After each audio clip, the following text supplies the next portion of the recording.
With Boko Haram insurgents on the rampage in the northeast and bandits running amok, more or less, in the northwest, the last thing the Nigerian government will seem to need is a secessionist war on its hands. In view of the security crisis, many Nigerians believe that President Muhammadu Buhari must change his tactics in the handling of rising insecurity in the southeast, where the killing of policemen by unidentified gunmen and arsonist attacks on offices of the Independent National Electoral Commission have assumed a frightening dimension.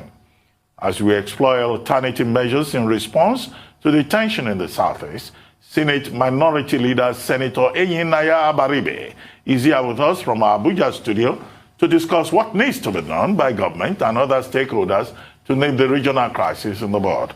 Welcome to the show, Senator Abaribe. Good morning. Good morning, Ruben. Good morning, Nigerians. Yes, Senator, it's very good to have you here. Two quick issues in the last few days. First, 6 years of the Buhari administration.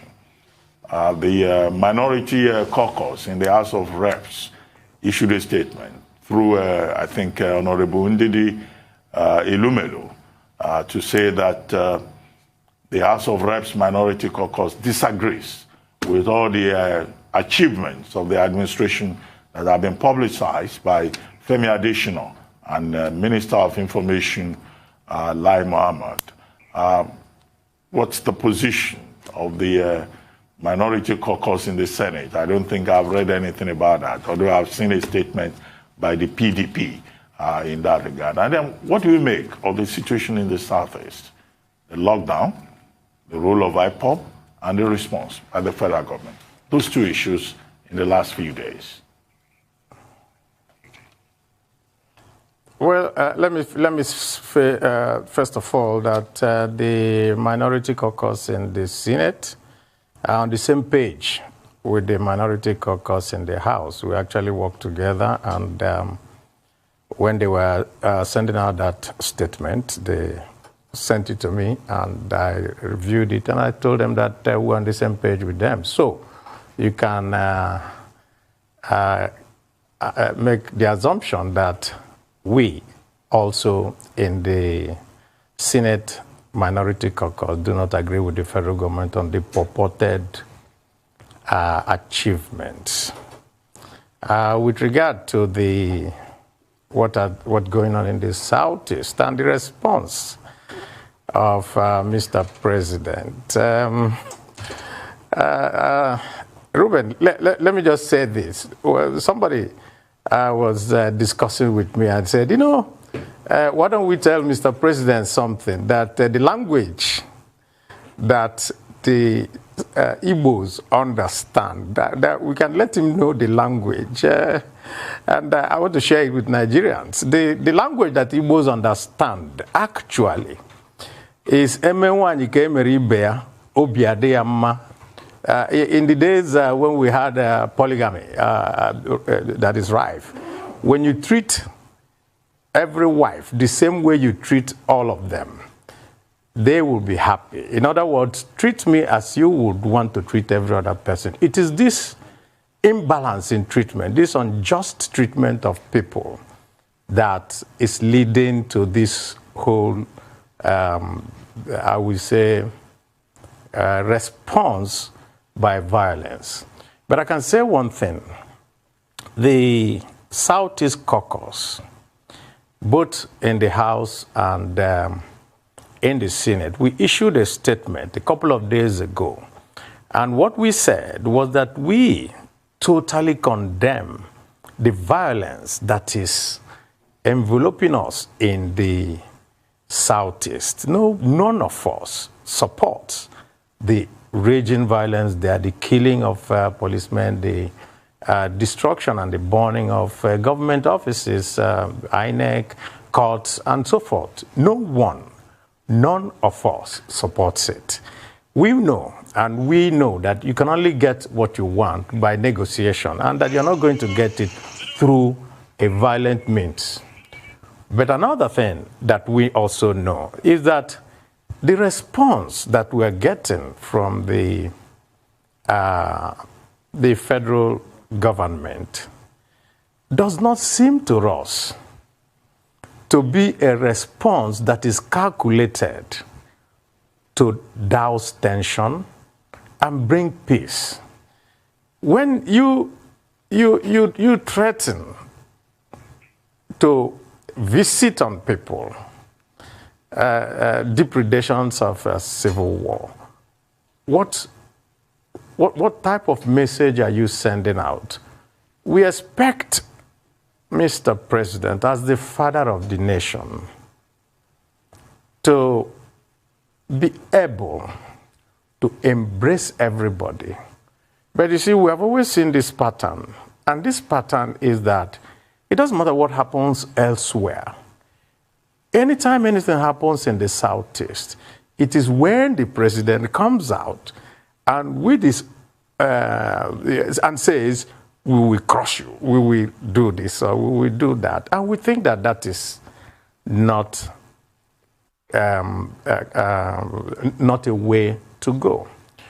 If you go to the airport, and if you're coming from the airport in Abuja, you will see this big banner with a very beautiful photograph of Mr. President, and that banner says, Baba for all. So, if Baba, rather than being for all, is for some people, and then for the Southeast, you tell them that I will deal with you. I don't think that people in the Southeast are going to be very, very happy about that. And that is what we see.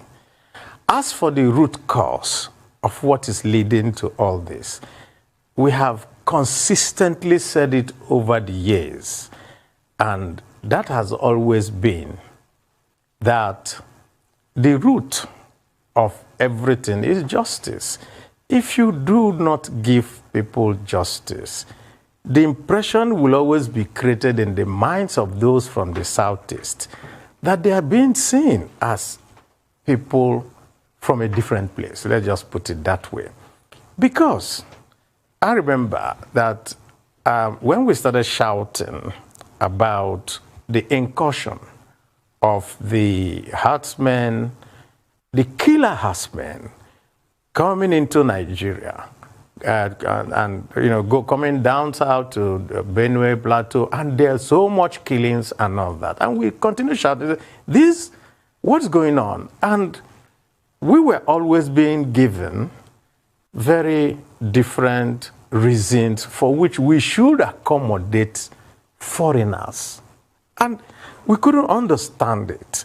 And I remember that on the floor of the Senate, we all condemned it, and condemned it not just by those from the Southeast, but everyone. And so at this moment, where things have gotten to this point, to now see that it's only one part of the country, the Southeast, that is going to be visited with the might of the federal government, makes all of us, well, say that we could find a better way and a better path. And the only way we can do it is engagement with the people. We must engage. When the Southern governors met, they said, try to engage. Everybody has been saying, try to engage. When we're still waiting for that engagement. Well, I was explaining the situation, the position of Igbos in Nigeria to a foreign friend of mine, and I used the phrase stepchildren is how Igbos are treated. So it's funny you should mention polygamy. I took it to a different level. But I want to play devil's advocate here and ask you if you feel personally threatened by what the president said as an Igbo man, or if he was actually referring, if that tough talk was targeted specifically at criminals causing unrest in the Southeast, because those are the people making Igbo women widows and Igbo children orphans when they go and murder police officers and murder innocent, peace-loving Igbos trying to just get along with their lives. Well, also in playing devil's advocate, let me also play the reverse to you. Was any threat made to all people in the Northeast, with all the killings going on there? Was there any threat made to the people, even in the president's own state of Katsina with all the killings and banditry and everything going on there? None. So why the Southeast? That is the question that we always want to ask. And I think really that let me also use another adage in Igbo. The world view of the Igbo is Egbe bere, Ugo bere. Let the eagle and the hawk perch together. Let no one tell the other don't perch. And that has always been our feeling. Now, Igbos are the most widely traveled people that you know. And we also have an ethos, and that is Ojembe Enwe Iro. We cannot be angry with people because we also go out everywhere. So when this type of, I would say, personalization of the angst, what it tells us is something.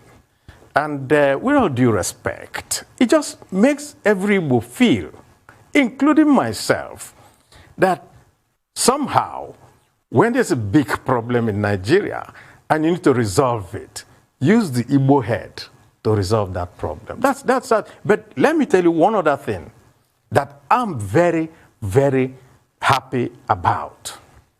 And that is, when the Minister of Justice made the unfortunate statement about spare part traders, you saw Nigerians all come out and say, I'm a spare part trader. And that, of course, gladdened everybody's mind. When this, the unfortunate statement that was credited to Mr. President also came out, you could also see Nigerians come out and say, I am Igbo. In other words, we have transcended those artificial boundaries that they use before to demonize a particular group of people. And so we are happy that Nigerians are all coming together. Nigerians are all seeing that what is here is not the Igbo problem. That what is here is a criminal syndicate going around all parts of the country, and the government needs to unravel it. If a criminal burns a police station or kills, and then you do nothing, and then you now go and arrest every villager that you see on the street, which is what is going on in the Southeast, you cannot be resolving the issue.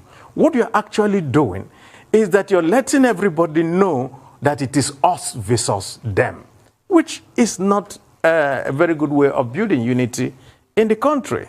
So we, in our statement, now said, let the Inspector General of Police and the other security agencies conduct in-depth investigations, bring people, try them. Not to just round up youths that you see, conduct extrajudicial killings, and then say that, oh, you have resolved the issue. You don't. You actually push it on the ground, and it continues to fester. So we have been calling and calling for an engagement, a civil engagement that will resolve the issues bedeviling the country. Okay, Senator, thank you so much for your time. You've been calling for a civil engagement, and everybody have been talking about that civil engagement. You stood as surety for Nnamdi Kanu. Have you called on him too for this civil engagement? And have you called on, other people in here, the Igbo elders? Have you called on your constituency in the Senate, from other parts, for all of us to come together to have this civil engagement? Because you see, as it is now in Nigeria, we all need to be statesmen. That's the way forward. It's our country. We can have narrative and counter-narrative. It will not take us anywhere. So how can we all sit down on the table and become statesmen, which means rising beyond any hate or hurt or bigotry that we might have had before? Rotus, let me put it this way. In the past few weeks, we have had engagements among ourselves, among the those of us in the National Assembly, the governors, the clergy, and we have all reached out to all the people around who we can engage with to say, this is the time for us to de-escalate. You do not, like we say in Igbo land, ana agba You don't fight in your kitchen because you're either going to break bottles or you break pots and pans and all that. We cannot visit this on ourselves. And that is part of the problems that we have. If there is no in-depth investigation to find out who actually is instigating this violence there, merely just pushing it on one side. Of course, we know that all manners of actors will come in when there is, problems and confusion everywhere. We have tried to reach out to, including Nnamdi Kanu himself and all that, and saying, this cannot be the way to go. We are all done that, and we're doing it, and we will continue to do it. I have personally met with officials of the government, and also all my own brothers and sisters, and we have all come out to say, no, violence is not the way. Senator, we should find Senator, a way quickly, of resolving it. I want to get this specifically. Have you reached out to Nnamdi Kanu? Have you called him up? Do you have conversations with him as regards this? If for anything, about rhetoric, about what is coming out there, about de-escalation? Have you had a conversation with him? We just want to know, Senator. I don't have any conversation with Nnamdi Kanu. I don't have that, I would say, privilege. What I do is that I go through his lawyers to tell him this is what we think. And we have been trying to reach out to him. And so he has gotten information from us to say, no, this is not the way to go.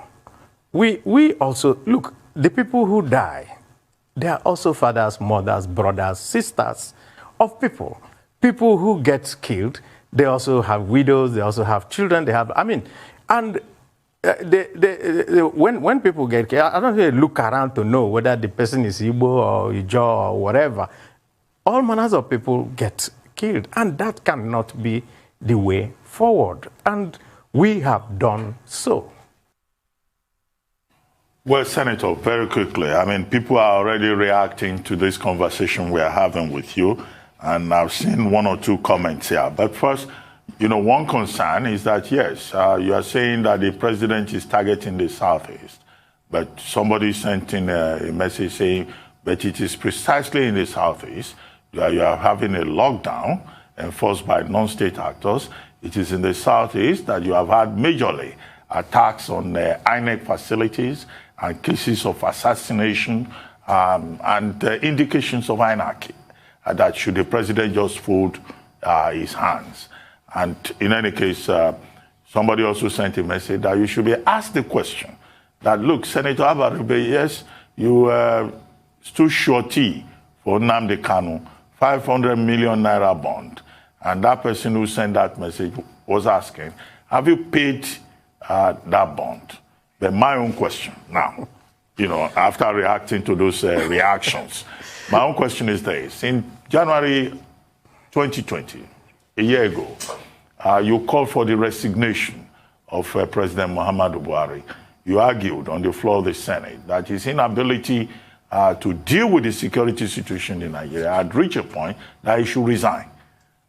Do you still hold that position today, or you have shifted position? Okay, so let me start from this one, the first one you talked about. I don't think I'm the only person who has done so.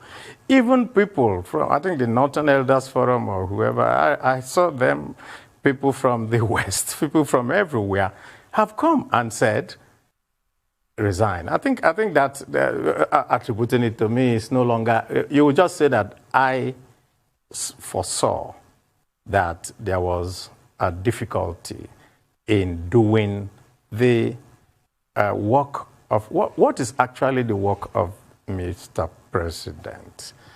The job of a president is actually to lead us towards, I would say, better welfare, better prosperity, everything, and to be able to wield the diverse parts of Nigeria together. So if you find it very difficult to mismanage the diversity of the country, that is where we now have all these problem. Secondly, on the Nnamdi Kanu matter, at every point that I come to a television station, the very first thing that comes, oh, you stood surety. Everybody forgets that this was a legal requirement for his bail. It was ordered by a judge saying a senator, and I was chairman of Southeast Senators Forum. And so I had to step up to the. So when people now make this mischievous comment to say, why, so you stood bail, did they expect that no senator from the Southeast will be able to stand? Oh, was that the thinking? I don't think so. I think a judge just made a prevail, and then we stepped up. As for whether I paid or not, I think that's a legal matter that the courts are handling. And we are in the appeal court now, and the matter is going on. I think that really, instead of having an honest conversation about the problem of Nigeria, usually people bring in extraneous factors, and the extraneous factors now tend to dominate the conversation. The conversation here is simple. We are having an existential problem in Nigeria. And when you have this type of problem, statesmen come together to say, how do we resolve these issues? And all that we have said is, can we all come and even have a conversation on it? And at any time you say that, there is always this, I would say, fallback position.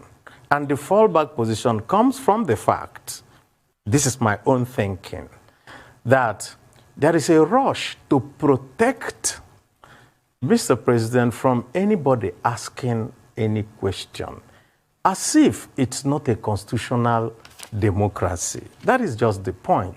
And so when questions are asked, the reaction is that you ought not to even ask questions.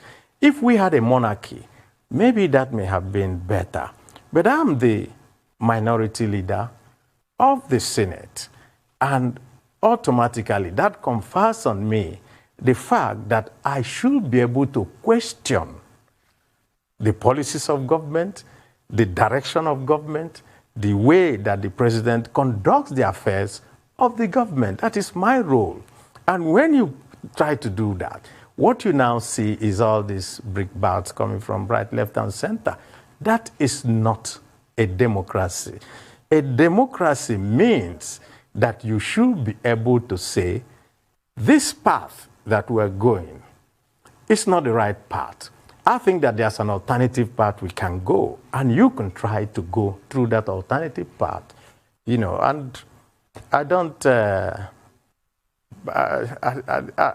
actually feel very sorry for the ministers and all those people who have to come out and always haul insults on us.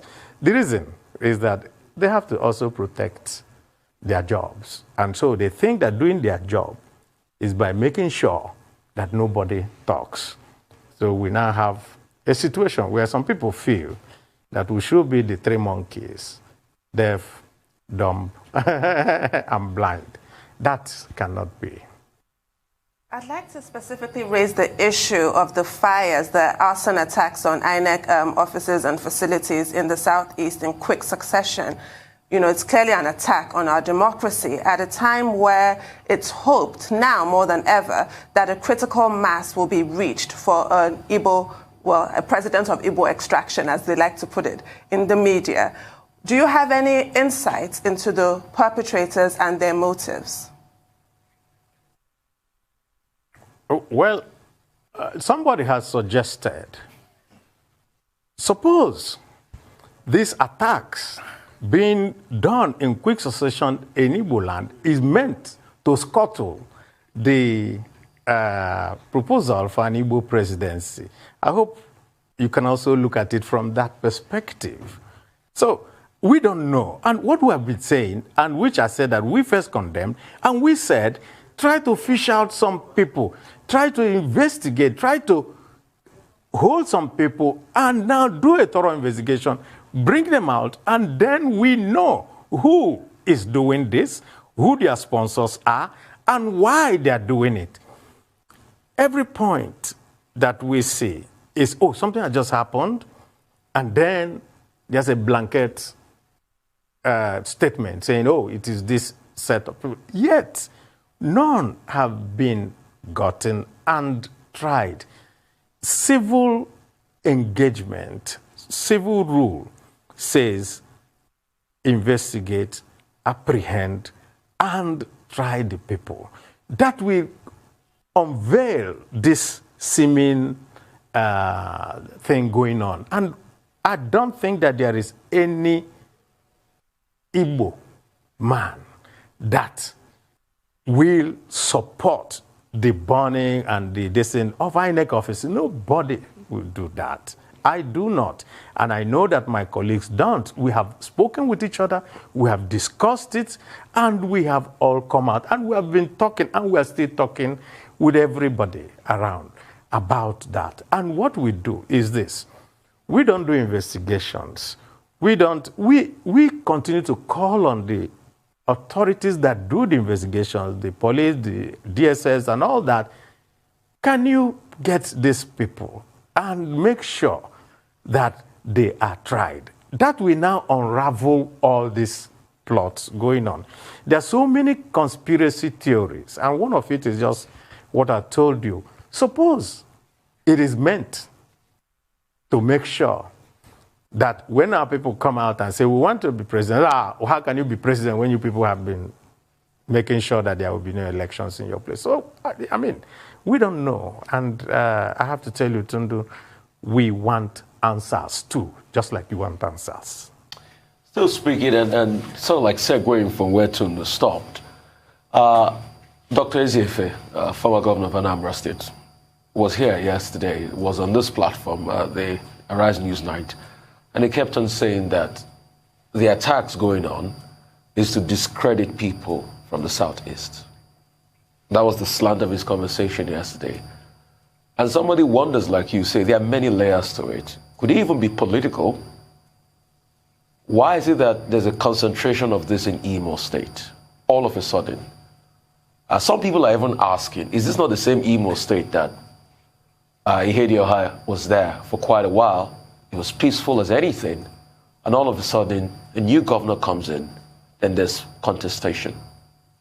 So what is really happening? Because there are many layers of this. If you keep peeling all the bulbs of this political onion going on in the Southeast, we seem not to be able to get to the end of it. Well, I think your guess is as good as mine. Whatever I say here will be mere speculation. But I do not believe, and I repeat, I do not believe that our security agencies are incapable of getting to the root of this. I do not believe that. I think they can. I think it is possible. And we can deploy all manners of assets to use to be able to get to the root of this. And the sooner it's done, the better for each and every one of us. I mean, why Igbo, like I asked earlier on? Why is it that there's a big blowback in Imo State? Why? Could it be because of the political I have no idea why. Yeah. Well, that would be speculation. Like I said, that would be speculation. Senator Abaribe, well, I see that a lot of people I see that a lot of people are interested in this conversation.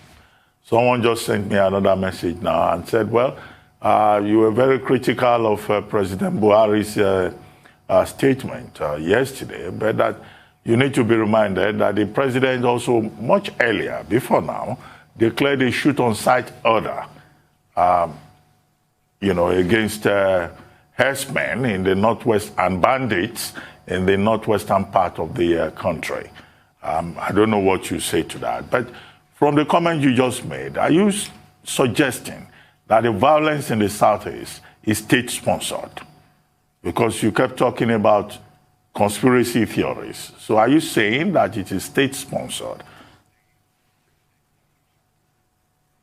I'm saying that we should leave our options open until we are able to get to the root of it. And nothing should be taken out of the table. Because we have also, during the Abacha era, also seen state-sponsored things happening. If you remember, Ruben, because you were in Lagos then, as part of what was going on then. But going beyond that, the reason why the Southeast got especially worried with Mr. President is that we had suffered the devastation of war. And so, when someone that we regard as our father now tries to remind us of what was done to us, naturally, we should be very, very, very worried about it. They should aside all that. Assuming that Mr. President had just said, we will not tolerate this, what is going on in the Southeast, and that we are telling everybody, no, that no more, if we get you with that, nobody will talk. But to now say, oh, these children, let me also say this. The children that you refer to, as much as they don't remember the Civil War, they also know what justice is. They know what equity is. They know what inequality means. And so, if you want to put out fire, you deprive it of oxygen, because oxygen that makes that fire burn. And so, what is the oxygen that is making all these fires burn? Once you do that, then you will not have any reason to have anybody want to feel that they should be disengaged from the Nigerian project. That's just what is going on.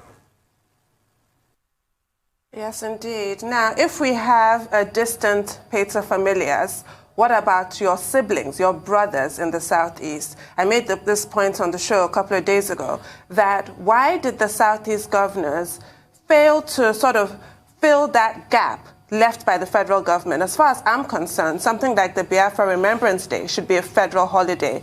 It is not. But nothing stops the Southeast governors from making it a federal state holiday in that zone, similar to what the Southwest governors did with June 12th before the federal government finally caught up and arrived at the party years later.